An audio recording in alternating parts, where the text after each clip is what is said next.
I literally can't see. Hi guys, welcome back to my channel. My name is Sarah Bernadette and I am a painter, an oil painter as of recently.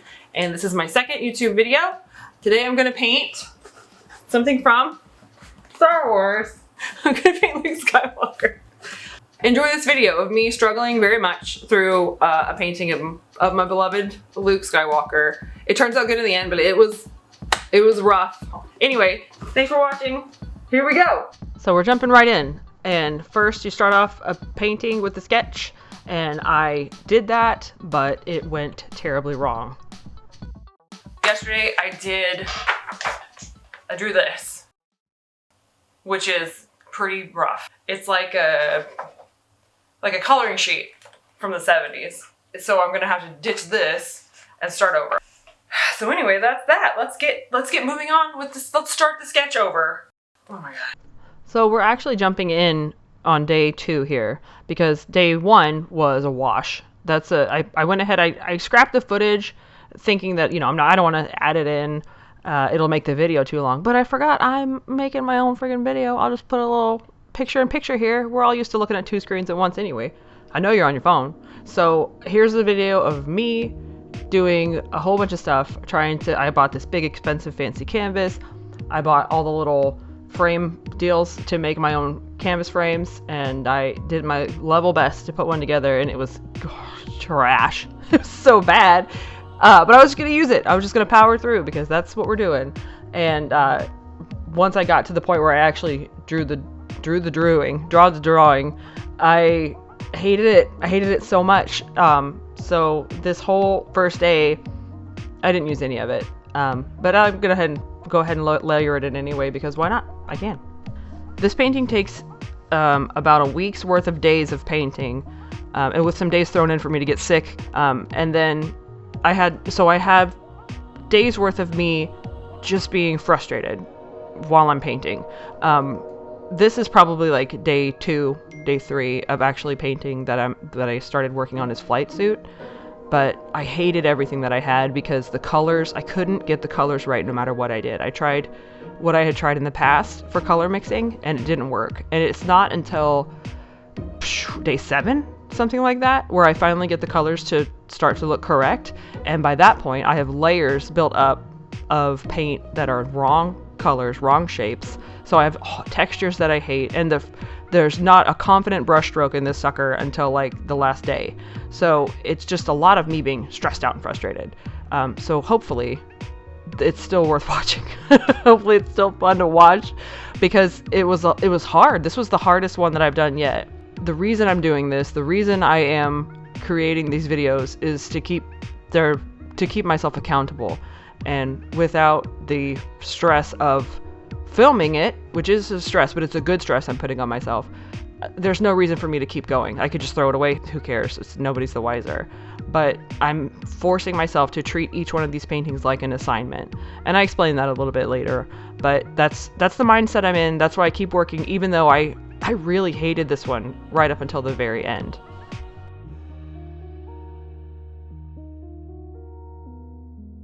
So after a couple of days of being frustrated with everything about this, I jumped way ahead of what I normally do. Normally I save the background for the end just to keep it clean, but I couldn't get the colors right, and I thought that if I could bring the lavender from the source into the background of this piece, then the colors would be more correct rather than having this sort of neutral brown color that this canvas is. I don't like the brown. I know a lot of artists tone their canvases, but I really like the white. I feel like it makes everything brighter and crisper, and the browns that some people go for, I don't know, they just muddy it up for me and they make it hard for me to see what color I'm looking at. So this actually helped a ton.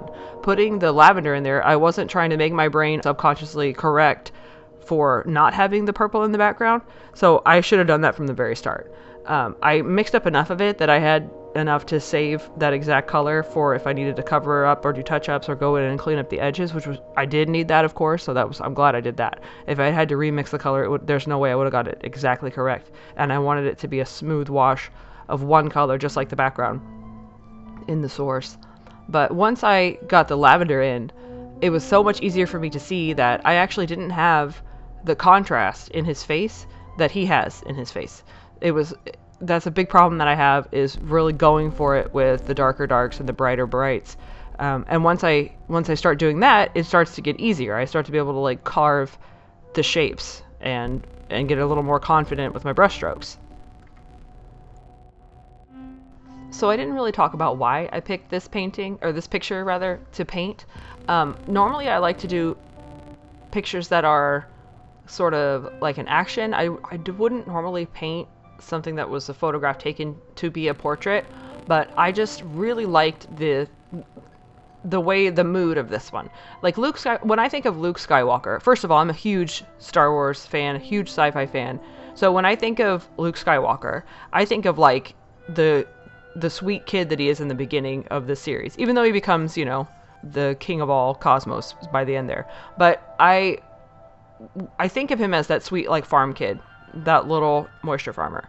So this picture of him in his flight suit, he looks like a tough, cool go-getter. Like, he's like a handsome dude in this picture, and it really grabbed my attention. And that's all I ever really want out of a source material, out of a reference. I want something that really grabs your attention. I want there to be something about it that is sharp or moody or just, you know, makes you feel something. Because, you know, I said it before in my last video, if you don't have that emotion in your source material, you are more than likely than not going to have it in your final work. And I want that. I want moody storytelling artwork. That's what I like. I like science fiction. I like fantasy. I like backstories. I like all that stuff. So I want that in my work. And this picture, this photograph, I really thought was really cool. Plus, I love the colors in it. His face, his skin tone in this picture is super warm. And a lot of that is the reflected light from the bright orange of his flight suit. And it may be orange, but it's got all these reds in it. And then he's got like I don't know what it's called, like a bib or something.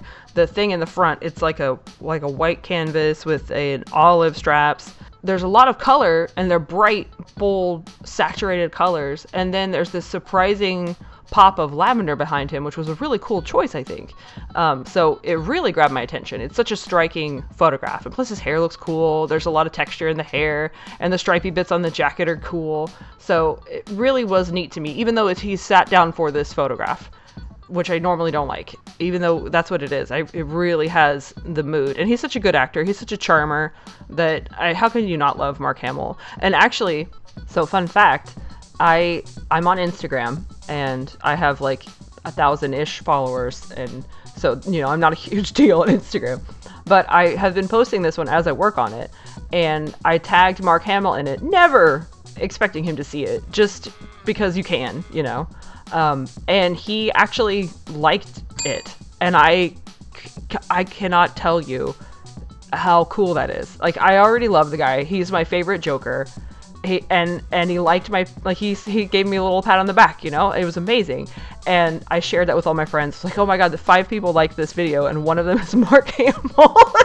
You know, how cool is that? And then I posted another picture later, and I tagged him again, because out of habit I tag people that I paint, because, you know, if you search for that person, you'll see work of them, you'll see other people's fan art, and I love to find other people's fan art. You guys, he liked it again.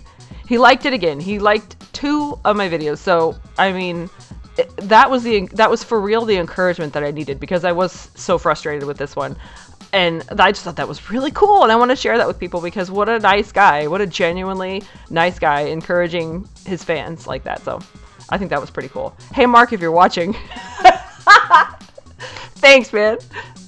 So for real though, this one, it was like, I'm watching it, I'm editing it now, you know, it's all done, it's drying, I'm watching this video, and I am really surprised at how frustrated I was, because I'm watching this come together, and it's not that bad, you know. It makes me wonder, like, from, you know, a standpoint of the way people think, what was I really seeing it for what it was, or was I seeing, you know, what was going on there? I don't want to get too, you know, lost in the sauce, but what was my problem? It's not that bad. And once I finally get my crap together, it's not that bad. It's pretty good. Now that it's done, I really like it. I'm really proud of it. I think it's cool. I painted something that I liked, and now I have a painting of that picture. So, I don't know. It was frustrating. It was tough, but I like it now. It was worth it. It was worth the stress and the struggle. So at this point in the painting, I'm just like refining, and I'm trying really hard to get the colors right, because I started out mixing my primaries that I normally do to get a skin tone, just to have a base point to start at. And I did that for the first couple of days, and it was absolutely wrong. So his skin tone ends up being a mixture of yellow ochre, white, lots of white, and a little bit here and there of alizarin crimson and some like cadmium yellows. And it's really not at all what I was used to. So this is the fourth painting that I've done that's skin tone. The first one and I think the third one were like, regular old skin tone, what you learn and what you would learn, I don't know, from an artist who teaches you realism. But this one and the one of Cassian, the colors were so changed by the light in the scene that they weren't the regular primaries, yellow, blue, and red, which is, what you normally make your neutrals and your skin tone out of. They weren't those. So this one ended up having to be a lot of oranges, a lot of warms, just to get it right, to get the warmth of the source material. Because if you really look at it, your brain thinks, okay, that's flesh tone, that's peach. Your brain wants it to be a color that you instantly, immediately recognize. But the light, depending on what light you're in, it's not. It's never going to just be peach. So this one, the light was so warm and so sharp, like his shadows were actually more of like a burnt sienna, kind of like a brown, like a rich brown. And the bright parts of his face were almost pure white, just a tiny touch of the ochre. So it was a challenge, but a big part of the challenge of painting is seeing color and learning how to create that on your palette. It's really hard. It's really hard. But that's one of the millions of things that you have to learn. So one thing that I had to do, because I had so much video for this one, I had hours of footage.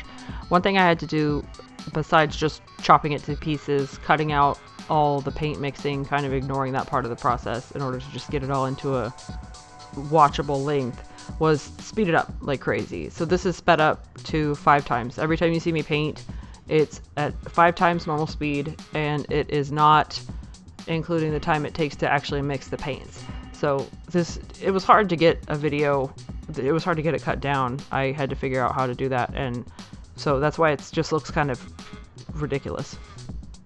And one thing that I didn't talk about in this video, but I talked about in my last one, was my materials. So I use Gamblin oils. That's a company that makes, very low to no toxin, non-toxic paints and mediums. So that's because I work in my house, and I have a little tiny house, and the ventilation, whether or not it's a hot day or a humid day, the ventilation might just be like a fan and a filter, and as best as I can do. It's really important to me, because I don't have a big studio space, that I use non-toxic things that I feel a little bit more comfortable with in my house. I'm also using brushes. I use 2 kinds of brushes. I use brushes from Rosemary & Co., which I really like these brushes. They were actually a gift to me from my brother, which I thought was pretty sweet. And I really like them, but I also gravitate towards some brushes that I got at Michael's. So these are Aspen brushes by Princeton. So anytime you see me use a black brush with like a blue line around the end there where your fingers kind of go, that is a Princeton brush. And these are very inexpensive, and they're very smooth, and they're very firm, and they feel like a synthetic. And I really like them. I like that I can get a smooth, clean brush stroke from these. And with the Rosemary & Co. brushes, they're excellent. Some of them I wasn't as impressed with as I expected to be. The ones that are more like hog's hair, those are bristly and they kind of fan out, and I'm kind of rough with my brushes. So if they get sort of bent at the tips, it ruins the brush for me, because I like the clean brush strokes. So I kind of gravitate toward the not cheapy, they're very nice, they're not cheapy, but they're much less expensive than than anything else that I have readily available. And when you think of art supplies, you think that, you know, they're going to be expensive and then you could always spend a fortune. Oh my gosh, you can spend an absolute fortune on art supplies. But these Aspen brushes by Princeton are really nice. I really like them. So I'm finally at a point where I feel like the face is finished. That was a big deal to me. And still, while I was painting this, I didn't like the face. Looking back on this, it's been a few days since I finished it, and I really like it. I really like having it in my house. So again, I don't know what I was going on about, but I didn't like it. I was purely frustrated. So now I'm working on the flight suit, and this was probably a big part of what I was so frustrated with. Now that I think about it, I'm certain that was a huge part of it. I was terrified of painting the flight suit. I don't like painting clothes. I do everything I can to skip out on painting clothes because I don't like the way that I paint them. I don't think they look good. But geez Louise, man, it's probably my favorite part of this painting is the flight suit. I really dreaded it. I built it up in my mind to be this horrible obstacle, and when I finally did it, it was the easiest thing to paint in the whole painting, by far the easiest. And it just worked the first time. I didn't have to go over it and over it and over it like I did the face. So, I mean, that was like, you know, the Cosmos were laughing at me. Hey, guess what? You think you know what you're good at? Well, you don't. You think you know what's going to be easy? You have no idea. So I was happy with the flight suit. It really pulled it together for me. And even though the colors were wild and outrageous, I think they look like the picture. They look like the photograph. So that was pretty cool. And that's it, guys. I'm wrapping this one up. I don't sign this one. I actually tried to sign it. I tried twice to sign it. And I signed things Bernadette, and it's a huge word, so there just wasn't room. And I think it looks fine without it. It doesn't need anything drawing your attention away from how clean the image is. So yeah, this is pretty much finished. I'm just putting like the very final touches on. And again, thank you for watching this video. If I say again, I didn't thank you yet. Thank you very much for watching my video. If you made it this far, please do me the huge solid of leaving a like. If you want to see more of my stumbling through learning how to paint, subscribe. I'm going to try and update as often as I can. I'm learning how to do this, so hopefully I'll get quicker at it and upload more videos at a better pace. But this is my thing now. So if you want to come along this journey with me, subscribe and I'll come back with another painting and we can laugh at it together. And I really appreciate your time. I appreciate your attention. And if you want to leave a comment, not only would that help me out, but I'd love to hear from you. I don't know who you are, and I would love to hear your thoughts and, you know, connect with you if you're actually watching my stuff. Thank you so much, and I will see you guys in the next one. And I gotta say it, may the force be with you.